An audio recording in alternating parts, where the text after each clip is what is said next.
Let us take this moment right here and right now. Join me in closing your eyes and feeling those words that were just beautifully sung. My soul reaches out to you, my love. Breathe that in and release. Right here and right now, we invoke that love, that one life, that one heartbeat, that one breath, the Mother, Father, God Almighty. We are here by divine appointment. We recognize it's from this space and place that we open ourselves up to this divine love, to the insight, to the awareness, to the healing and the revealing and the transformation that is happening right here and right now. Intentionally, subconsciously, we say yes. We give recognition and thanks to all those who have made this service possible. Our sound team, Reverend Don, our songbirds, the leader of the songbirds, you, the participant, the streamers. We are present, awake, and aware, and we have said yes to this moment and to the Alaska Center for Spiritual Living. So let us breathe that in. And we release that, and we let it be. This is a part of our service where we light the candles, and I've asked my assistant, Judy, to help me with lighting the flames of oneness.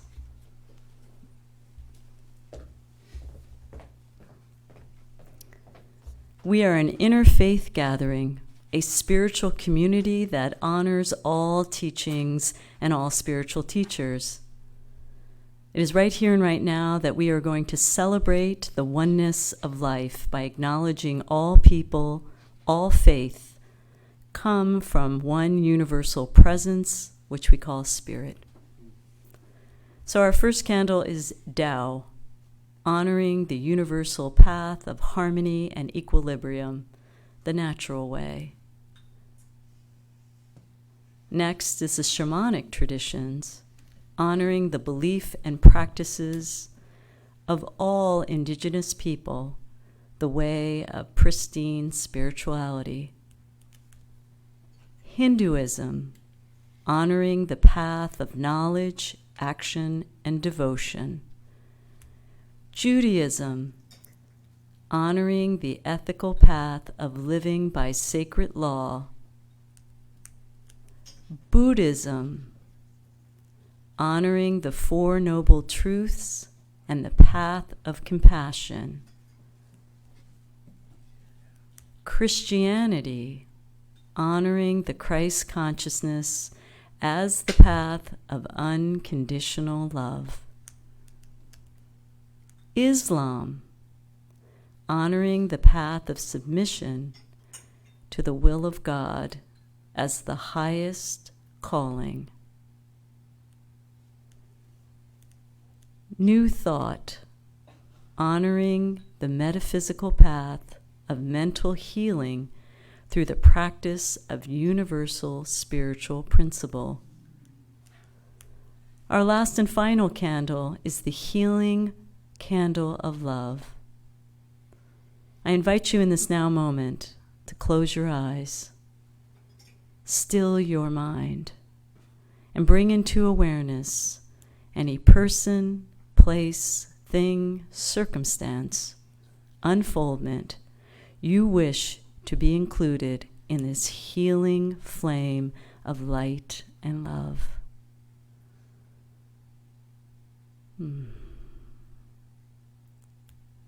We release that and open our eyes. And now that all of our flames of faith are fully lit, we move into our spiritual celebration, realizing and affirming that all paths lead to God. Thank you, Judy.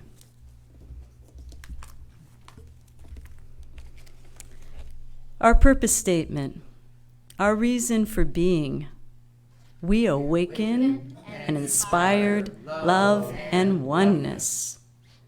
Our vision: we are an empowering, uplifting, inclusive community. And our mission: we teach spiritual transformation with joy and joy. Woo! And now for our sacred reading.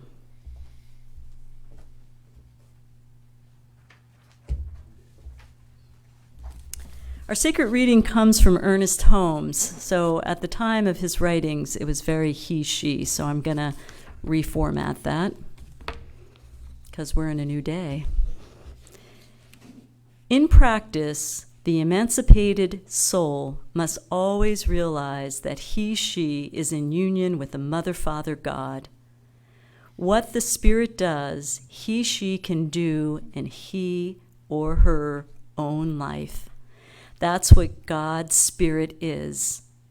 He, she can become. Our words must be spoken with absolute authority. We must know. Therefore, there should be no uncertainty. The word is the only power. Everything must come from it, and nothing can stand against it. It is the great weapon which we use against any and all evil for all good. Let us just take that in and repeat after me. My word, is the word, for transformation. And so it is. Now on for some more special music.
So, how do we come together? Pop quiz. In the name of love. Woo! People were singing. Let's recognize our songbird and our songbird leader. Thank you for that special music. You guys were great. I'm Christina Young, one of the many licensed practitioners here at the Alaska Center for Spiritual Living. So we are delighted that you are joining us not only in person, but you're joining us online. Now, we have a few announcements. Next Sunday is the 4th of July, and we will be here, streaming and providing service. I'd like to bring up a very special practitioner who is going to be offering a very special class. If you've not had the opportunity to be in her special aura of teaching, you are in for a treat. So without further ado, Miss Camille, please tell us. Pretty special, thanks.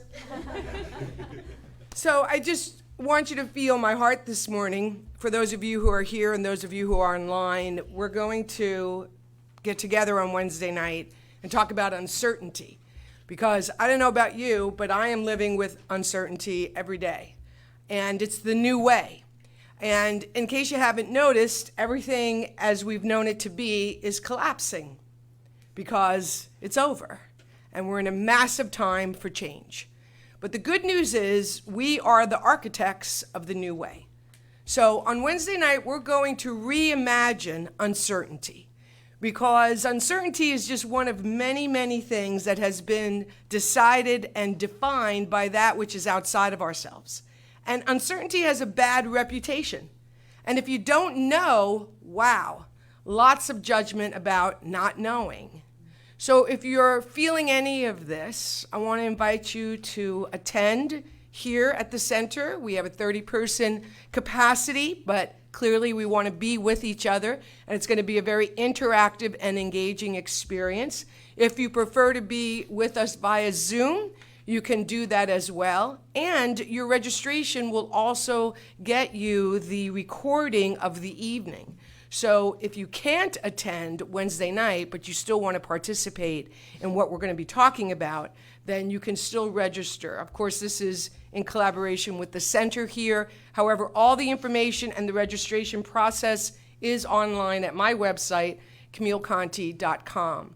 And I want you to think about somebody in your life maybe that is struggling right now. Perhaps you're doing pretty well, and that's fantastic.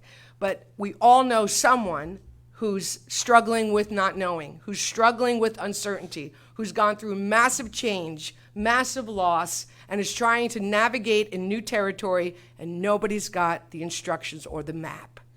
We're going to work on all of that together on Wednesday night, 6 o'clock here at the center, 10 o'clock for those on the East Coast. But nobody's sleeping anyway because there's just way too much daylight right now. Anyway, thanks so much. Looking forward to seeing you on Wednesday. CamilleConti.com has all the information. Living with Uncertainty. Thanks. Thank you. That is a class not to be missed. We are a spiritual center that supports prayer. That's really the tenet and the foundation of why we're here. Praying it up, calling it forth, knowing its truth. So we do that. You can submit a prayer request online. We have the low-hanging fruit, which is a piece of paper and the pen. Fill it out. It does get to us. And versus a smoke signal. And after service today, I'll be up here, but we have our licensed practitioners, myself, Reverend Don, Camille, Judy. Have I missed anybody else in the room? Robert. There we go. So we'll be available. Seek us out. Maybe you want to pray up the continued good, the uncertainty, the not so good. We're here to hear it all. That's our gift to our center. And then finally, in closing, if you don't have a subscription to the Science of Mind magazine, you are missing out. This is filled with many things. So I'll leave it at that. We have magazines in the back. Thank you for your attention. We're going to move into special music and then on with Reverend Don's presentation today. Are you doing your minister's moment? Okay. You're going to do it, right? Oh, I can do it. Do you want me to do it? No, it's okay. You know, this is really funny. I was telling Rev Don, there's a lot of things about each other that we don't always let people know. So you probably know, this is a clean one. Maybe you don't know, Reverend Don is an avid fly fisher, and he knows how to make the little, what do you call them things? Flies. Flies, there you go.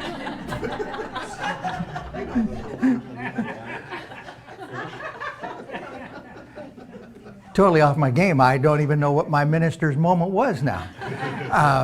But I do know I am the only minister in Anchorage who had to be bleeped out on Channel 2 News. Tell more. And what's the story? were there? I was out at Brooks, and this guy from Channel 2 News doing their road tripping thing was with me, and a ginormous bear stepped out right in front of us. And he had his camera rolling, and I was not aware of that. And I very politely instructed him that our best path would be an egress at an angle, and perhaps I was too excited about it. I don't know, but I evidently used a word unacceptable. I'm not sure I have to do. That wasn't the moment. The minister's moment was supposed to be, in fact, that was completely different. Here's what it is. One of my surprises as a minister, I come in and I'm one of the first ones here, and I sit here in the front row, and there's about 4 people in the whole place. And by the time it time get for me to stand up and get up and give my talk, there's a whole bunch of different people in here, and it's always such a great surprise. And how wonderful this is today to come here now and experience that again. To stand up and turn around, and there's all these people that I didn't even know were behind me that are here now. And I just want to honor all of you for being here today, and I just want to say for all of you who are still at home in your pajamas watching, we're jealous, but not too much, because we're the ones that get to have 1-minute miracles. You have to be here to get the 1-minute miracle. We'll leave it at that. Now music.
Thank you so, so very much. That's one of my favorite songs, and you always knock it out of the park. Thank you very, very much. Well, welcome to the Alaska Center for Spiritual Living. What an honor it is today, indeed, to have you all here. Welcome. Thank you for coming out, and for those of you who are still at home in your pajamas, we're going to get even one of these days. We're going to have a Sunday, I don't know when, where all of us here are going to be in our pajamas, and you have to get up and get dressed. Well, welcome. The title of my talk today is The Soul's Call. And the Soul's Call has been the theme for the month of June, and we're down here to the end of the month, and I run out of other titles, and I haven't used that yet, so that's the title for today. The Cliff Notes version is that the soul's call is to go within and discover that which is magnificent within yourself. Today, my 3 points are: listen to your pain. Number 2, God is expressing through you. And number 3, Namaste. So we'll start off with point number 1, listen to your pain. Your pain is there for a reason. Within our physical bodies, pain is there to tell us that something is wrong. If you break your leg, you're going to have pain, and that pain is to tell you that your leg is broken and you need to take care of it. On the same scale, emotionally, spiritually, psychologically, if we are experiencing pain, it is there to tell us that we have either made a choice that is destructive to ourselves or others, or we are doing something wrong that's causing us this pain. And it gives us an opportunity to back up and reframe and do things differently. It gives us an opportunity to take a crutch while our leg heals, or it gives us an opportunity to reframe how we're looking at the world and what we're doing. The pain is there for a reason, and it is our job to listen to it and discover what that is. I want to talk about this concept of pain versus suffering. There is an old adage that pain is inevitable, suffering is optional. We've all heard that, and as I looked into it, I realized that that phrase has been around for centuries and centuries. It has been attributed to everybody from the Buddha to Viktor Frankl to Jimmy Fallon. I'm pretty sure Jimmy Fallon wasn't the first one to say it. But from the Buddhist standpoint, earlier when we lit the candle for Buddhism, we talked about the 4 noble truths. Well, noble truth number 1 is that life is suffering. This does not mean that we were put here to be sad and be sorrowful and live miserable lives. Not at all. What this means, this concept that life is suffering, is that we suffer when we experience attachment. And it can be attachment to material things. How big is your house? How new is your car? All of the material things. How much money do you have in your bank account? We can be attached to things, and it is in attachment that we find this misery. It is in this attachment that we suffer. We can see this in our professional athletes today. I mean, there are professional athletes today that make millions and millions and millions of dollars. There are soccer players in Europe that make the amount of money that's almost unfathomable to us. And yet it's never enough. They can be making tens of millions of dollars, but I'm not the highest paid wide receiver. Joe over here makes more than I do. I need to make more than Joe. We can never have enough if we're attached to material things. And the same thing can be through non-material things. Fame and prestige and power. When we are attached to power, when we're attached to fame, when we're attached to things outside of ourselves, we can never have enough. We can never have a big enough house, and we can never be famous enough. That is the message of the Buddha and the message of noble truth number 1, that life is suffering. It's attachment. Viktor Frankl had an interesting concept, and Frankl talked about the gap, and the gap being that moment, and it can be a moment of time, it can be a nanosecond, it can be longer, but it is a period of time between when we receive stimulation, when we enters our consciousness, and the time that we make a reaction. So in between there is what he called, loosely translated, is the gap. He was an Austrian medical doctor, actually, was also a psychiatrist, and Frankl went through the Holocaust. His father, his mother, his brother, his pregnant wife were all executed in death camps. But he and his sister lived, and it was out of that experience that he developed this concept of the gap. And it's within the gap that we can decide how we're going to react. It's within that gap that we can define how we're going to feel. Now you may say, well, I can't help that. That SOB cut me off in traffic and it made me mad. I can't react, it's not my fault. I'm not choosing to be mad about that. But you are. In your own way, you are. You also have available to you the opportunity to be at peace with it and to forgive him, to say, maybe he's on the way to the hospital, his wife's having a baby, or some other tragic thing. We don't know what's going on with that guy, and maybe he made a mistake. And we have the opportunity not to be angry, not to go down that path, but to take a different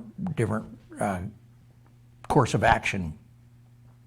You can choose how you can feel. And to put a sort of a cherry on this, as I was flipping through my Abraham Hicks calendar, I came to this one, and this was June 24th, just a couple days ago. Once you are in control of the way you feel, that's in the gap, you decide how you're going to feel. Once you're in control of the way you feel, you will enjoy it all. You will adore the sensations you feel as you align again and again with the fruits of your own experience. Wisdom of Abraham. Forgive yourself. In the old foundations class, the 13-week one, there was an entire segment devoted to forgiveness. Forgiveness of others and forgiveness of yourself. A minister in our movement, Reverend Martha Quintana, she's with the ACSL Global Services. She was writing a piece on the eternal now, sort of a deal of being in the now is our connection to the divine. This is what she wrote. In the eternal now, there can be no place for divine anger, unforgiveness, or punishment. If we perceive a need for forgiveness, this is a human condition. Human forgiveness is the process that frees us to live in the eternal now. It is the essential step before real spiritual growth can flourish. Once again, human forgiveness is the process that frees us to live in the eternal now. It is the essential step before real spiritual growth can flourish. I don't know when we're going to do it, but Ann and I are going to do a book study on Daring Greatly, Brene Brown's book. And in that, we get an opportunity to look at self-forgiveness, but also to look at the tools that exist in our society today and what they do. And what I'm talking about is the things that we hoist upon ourselves: embarrassment, failure, and the killer of all, shame. So we're going to take this opportunity to unpack that as we read Brene Brown, who's an easy, kind of a fun read anyway, but what a powerful thing. And so we're going to do this. I think it's going to be in late July into August.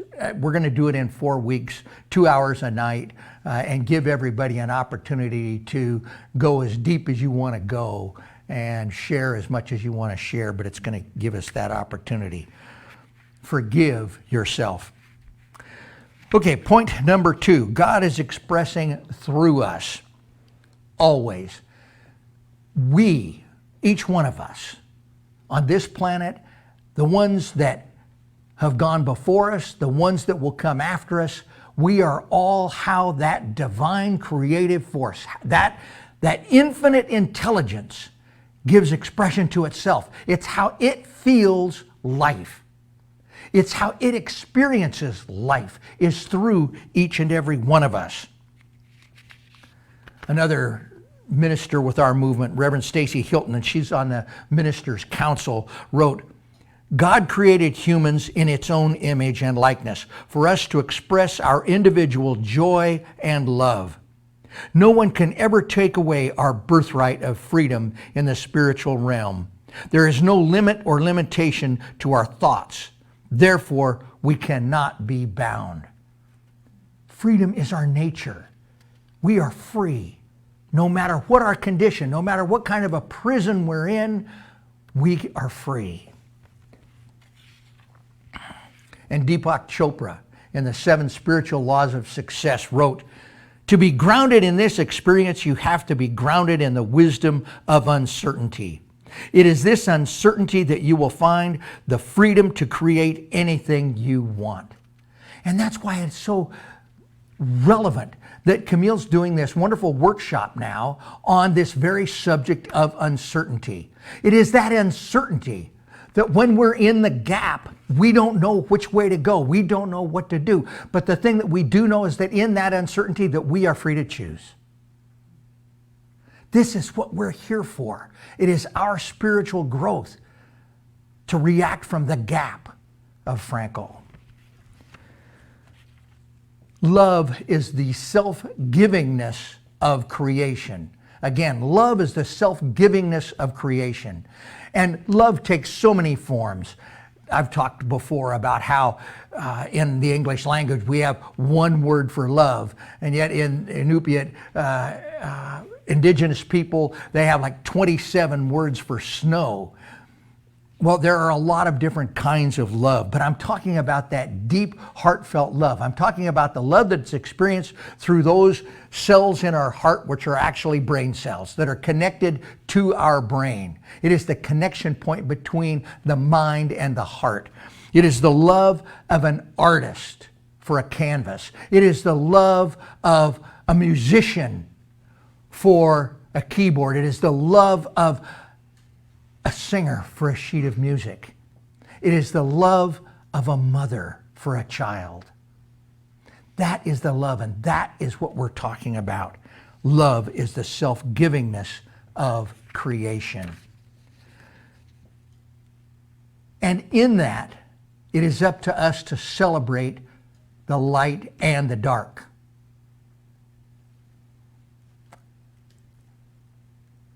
A few weeks ago, I gave a talk and I talked about I wish you enough. The man and his daughter, as she was leaving, and they wished each other enough. And one of the lines in there was that, I wish you enough rain that you can appreciate the sunshine. It is in the darkness that we can appreciate the light. And it is not some kind of punishment. It's not something that we have to go through to experience. The plants need the rain. Animals need the rain. We need the rain on our planet. We cannot have sunshine all the time, or else it's going to be a big desert. It is all part of our existence. And it's up to us to learn to embrace the rain at the same time we can embrace and accept and appreciate the sunlight. I wish you enough. Okay, my third point is Namaste. Namaste is a Sanskrit word, and it is a word of greeting. It's kind of like hello, except it carries with it a lot of weight of respect. hello with a respect. Now, within our movement, we've filtered that down and it's kind of morphed and changed a little bit. I was taught the meaning of Namaste was that the God in me sees the God in you, or the divine in me sees the divine in you. And I kind of like our interpretation of that a little bit better because it brings to light this important fact. If the divine in me can see the divine in you, that must mean that I have to recognize that divine that is within me. I have to recognize that there is that point of that touch with God that is within myself. The first point is be yourself. I've shared with you before, I spent the first 2 years in this pulpit trying to be the Roger Teal of the North. I tried to be the minister at Mile High, transplanted to Anchorage, Alaska. If Roger Teal wore his hair a certain way, if I had hair, I would have worn it that way. If Roger Teal wore a suit, I wore a suit. You know, if Roger Teal had a joke that week, I'd have a joke. I didn't use his jokes, though. They weren't very good. But I tried to be the best Roger Teal I could be, and I sucked. I was a horrible Roger Teal. One day it dawned on me, Don, you're never going to be a very good Roger Teal. The most you can hope for is to be a better Don. And so that's what I've tried to do, is to give up trying to be somebody else and be the best that I can be and be myself, warts and all, age spots and all. I had somebody complain about that, my little dark point. And this is important too. You were not born to fit in. You weren't put here to fit in to some bigger picture. You weren't put here to fit in. You were put here to stand out. Lady Gaga has a song that's called Born This Way, and the lyrics go something like this. I'm beautiful in my way, 'cause God makes no mistakes. I'm on the right track. Baby, I was born this way. Well, we have a song here at this center that we sing that it conveys exactly the same meaning. You know, I think we all know it, or most of us know it. I love myself the way I am.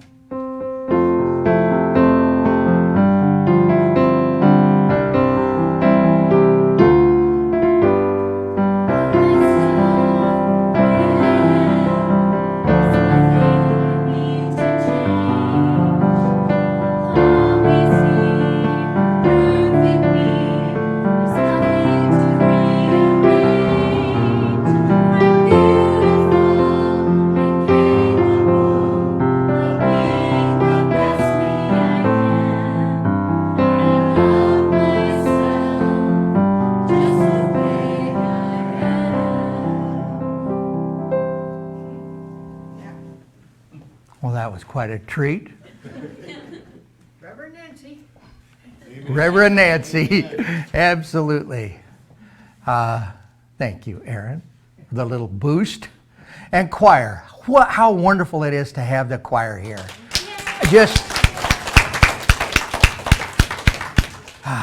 And we can only grow. For those of you still in your pajamas, you too can fit into the choir. No pajamas, though.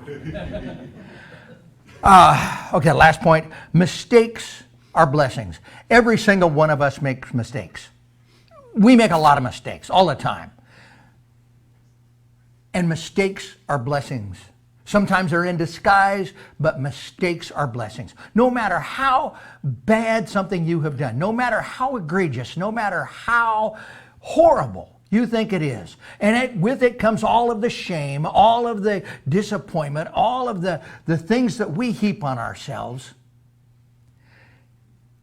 There are opportunities for us to learn. There are opportunities for us to change. There are opportunities for us to say, wow, that didn't work. Maybe I ought to try something a little different in the future. Mistakes are blessings. And they can be course corrections. It doesn't mean that we have to throw everything out and start again. They're course corrections. We're on this path. I think one time I did it, well, I know I did, a talk on, I think I called it my GPS, and how my GPS had talked to me and say, you know, recalibrating, you know, when I went past the turn I was supposed to take, and you have this thing talking to you in your car. It's kind of like that. We have the opportunity to recalibrate. We can reaffirm. We can look at the North Star and change where we're focused and what we're doing. So mistakes, the things that we judge, are opportunities for us to correct our course. They're opportunities for us to change so that we can experience that transformation.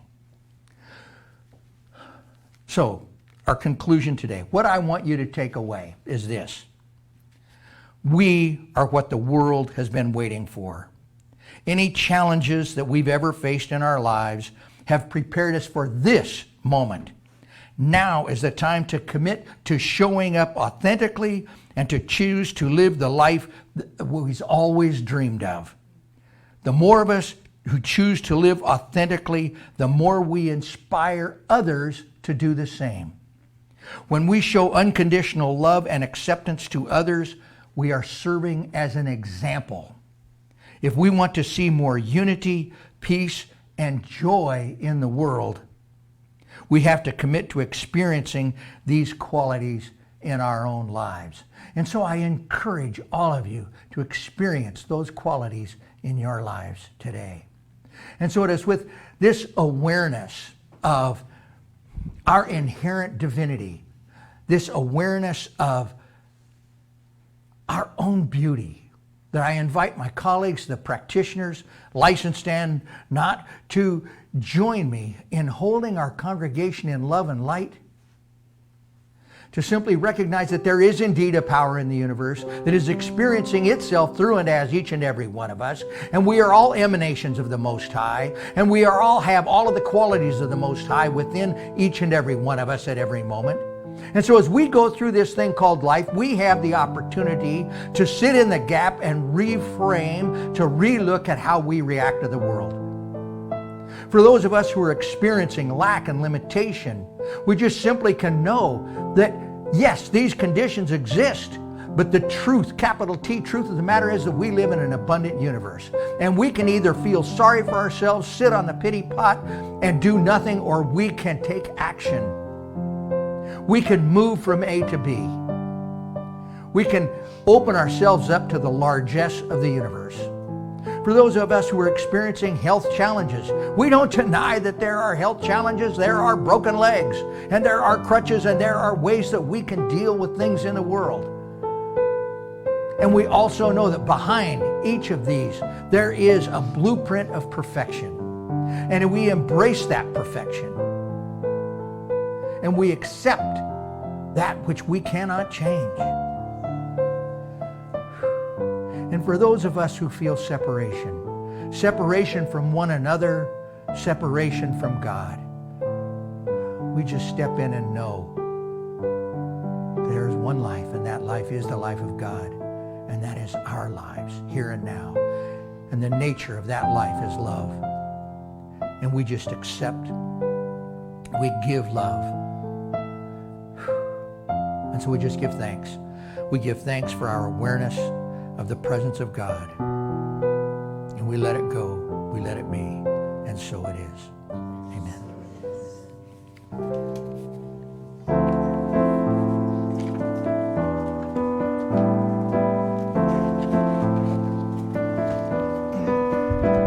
We sing this song of jubilation because our hearts have been set free. The gift of God is alive within us. The joy, the peace, the majesty we're learning.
Now is the time in the service where we are afforded the opportunity to participate in another one of our spiritual practices, that being the law of circulation. And so this is the time when we don't pass the basket anymore, do we? We go around with the 10-foot pole. I think we're still doing the 10-foot pole thing. Well, it works. 6 foot. 6-foot pole. We're shortening the distance. Okay, join me in our affirmation. Divine love through me blesses and multiplies all that I have, all that I give, and all that I receive. Thank you, God. And so it is.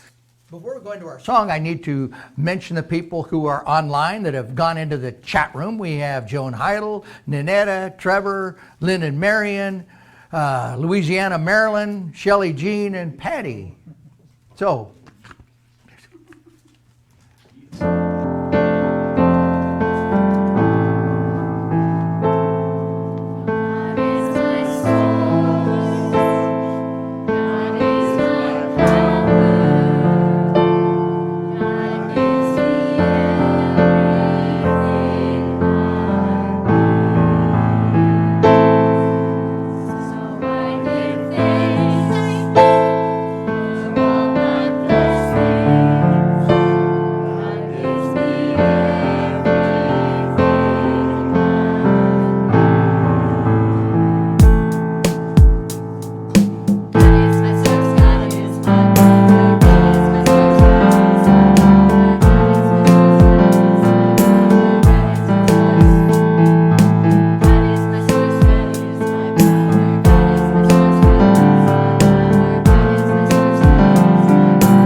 take that in. God is my source. And if that triggers something, just call it universe or spirit.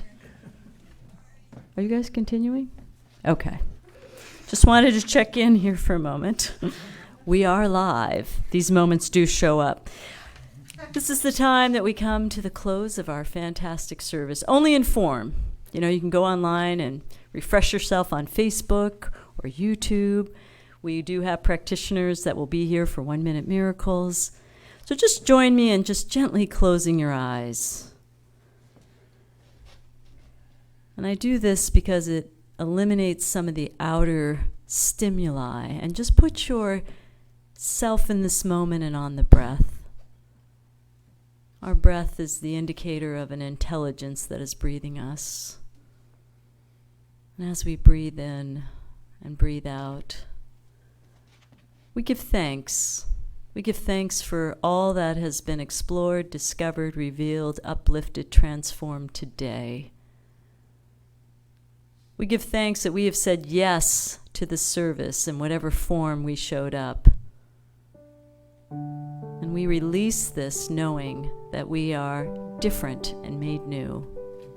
And for this and so much more, we say yes, and together we say, and so it is. Thank you. And don't forget, if you want to sign up for this class, Camille is available after service, or you can go to CamilleConti.com and sign up. Thank you.